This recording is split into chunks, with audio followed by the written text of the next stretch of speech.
semua, gimana nih kabarnya hari ini? Aku harap yang lagi nonton video aku kali ini dalam keadaan sehat ya. Amin. Gak afdol gak sih rasanya kalau kita belum kenalan? Kenalin, nama aku Ryan Virgiana dengan NIM 220600244. Di sini aku mau ngejelasin materi mengenai globalisasi. Kenapa sih globalisasi itu penting dipelajarin untuk anak SD? Emang globalisasi itu apa? Dampaknya buat kita apa? Terus penyebab globalisasi itu apa sih? Nah, semua pertanyaan tadi bakal aku jawab di video ini. Tonton sampai habis ya. Check this out. Apa sih globalisasi itu? Secara etimologis, globalisasi berasal dari bahasa Inggris yang terbagi menjadi dua kata, yaitu globalize yang artinya universal atau menyeluruh, dan aization yang ada pada kata globalization yang berarti proses mendunia. Lalu, menurut Selo Sumarjan, globalisasi adalah proses terbentuknya sistem organisasi dan komunikasi antar masyarakat di seluruh dunia yang bertujuan untuk mengikuti sistem dan kaidah tertentu yang sama. Jadi, globalisasi itu apa? Nah, dapat disimpulkan, globalisasi adalah proses perubahan menuju kehidupan mendunia. Di zaman era globalisasi ini, setiap kejadian, peristiwa, atau perkembangan di suatu tempat akan diketahui oleh orang-orang yang ada di tempat lain meskipun berjauhan. Dulu, masyarakat tidak mudah mendapatkan informasi atau mengetahui berbagai peristiwa yang terjadi di belahan bumi lain karena keterbatasan teknologi. Tetapi, kini masyarakat dapat mengetahui dengan cepat apa saja yang terjadi di negara lain berkat kemajuan teknologi informasi. Contoh lainnya, dahulu untuk mencapai daerah lain memerlukan waktu yang lama menggunakan kereta kuda. Tetapi sekarang, untuk bepergian dapat menghemat waktu karena adanya alat transportasi yang lebih canggih seperti kereta api, kapal laut, dan pesawat terbang. Apa ya penyebab dari globalisasi? Penyebab dari globalisasi adalah 1. Perkembangan teknologi informasi dan transportasi. Perkembangan teknologi informasi dan transportasi di era modern ini telah membuka akses yang lebih mudah untuk berkomunikasi dan bertransportasi antar negara. Yang kedua, meningkatnya kerjasama internasional. Kerjasama internasional juga memudahkan terjadinya transaksi antar negara yang kemudian membantu meningkatkan jumlah penduduk yang masuk dari luar negeri dan begitu pun sebaliknya. Dalam hal ini, globalisasi juga akan mempengaruhi perdagangan internasional yang semakin terbuka. Dengan adanya kerjasama internasional, peluang untuk melakukan pertukaran ide dan teknologi semakin terbuka lebar. Yang ketiga, kemudahan transportasi. Kemudahan transportasi merupakan salah satu faktor yang turut mendorong terjadinya globalisasi.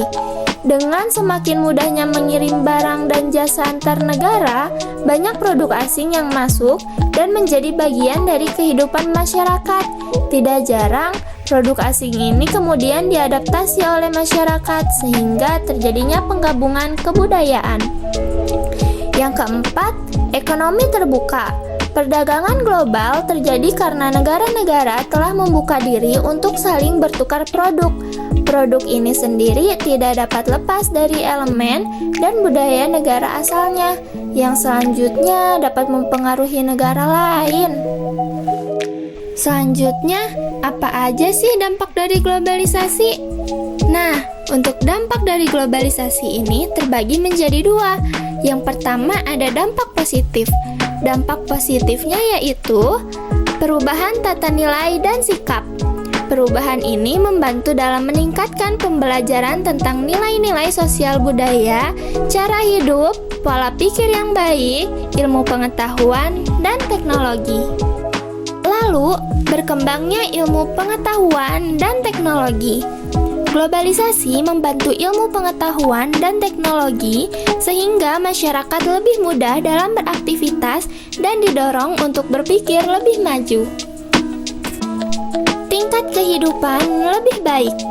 Alat-alat komunikasi dan transportasi yang semakin canggih mempermudah kehidupan di masyarakat loh, dan itu merupakan salah satu usaha dalam mengurangi pengangguran dan meningkatkan taraf hidup masyarakat.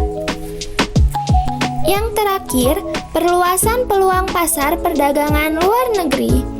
Liberalisasi perdagangan barang, jasa layanan, dan komoditas lain melalui globalisasi di bidang ekonomi sektor perdagangan memberi peluang kepada Indonesia untuk ikut bersaing di pasar perdagangan luar negeri, terutama hasil pertanian, hasil laut, tekstil, dan bahan tambang.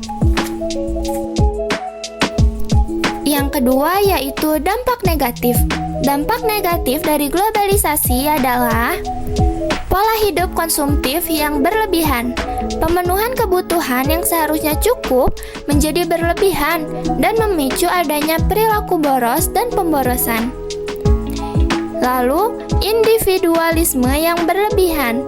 Globalisasi membuat orang cenderung lebih memilih beraktivitas secara mandiri dan mengabaikan kebutuhan orang lain di sekitarnya.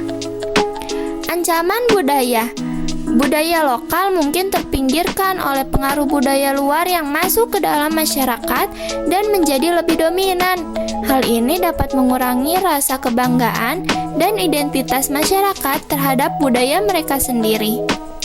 Yang terakhir, kesenjangan sosial yang semakin tersingkap. Globalisasi berpotensi memperdalam kesenjangan sosial antara kelompok masyarakat yang terlibat globalisasi dan kelompok yang tidak. Kesenjangan ini memicu timbulnya ketidakadilan, diskriminasi, dan perbedaan hak dalam masyarakat. Kenapa materi globalisasi ini penting untuk anak SD ya? Karena agar peserta didik paham bahwa globalisasi memiliki manfaat untuk diri mereka masing-masing.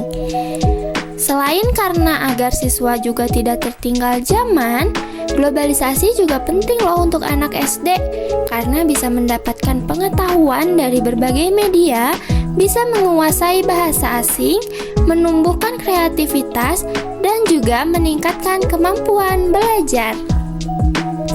Lalu, apa ya yang bisa kita lakukan sebagai seorang pelajar dalam menghadapi pengaruh globalisasi?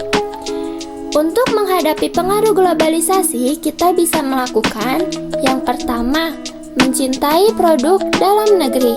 Kita sebagai pelajar bisa lebih menggunakan produk dalam negeri daripada produk luar, karena produk dalam negeri juga kualitasnya tidak kalah dengan produk luar. Dan juga dengan kita menggunakan produk dalam negeri, kita dapat membantu perekonomian di Indonesia. Yang kedua, melestarikan kebudayaan dan tradisi. Melestarikan kebudayaan dan tradisi merupakan salah satu upaya agar dua hal tersebut tidak luntur dan punah akibat arus globalisasi. Pelajar sebagai penerus bangsa memiliki peran yang besar dalam melestarikan kebudayaan dan tradisi tersebut agar tidak tergerus zaman.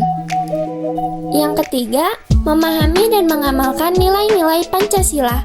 Pancasila adalah dasar dan ideologi negara Indonesia, di mana dalam Pancasila terkandung nilai-nilai keluhuran bangsa Indonesia.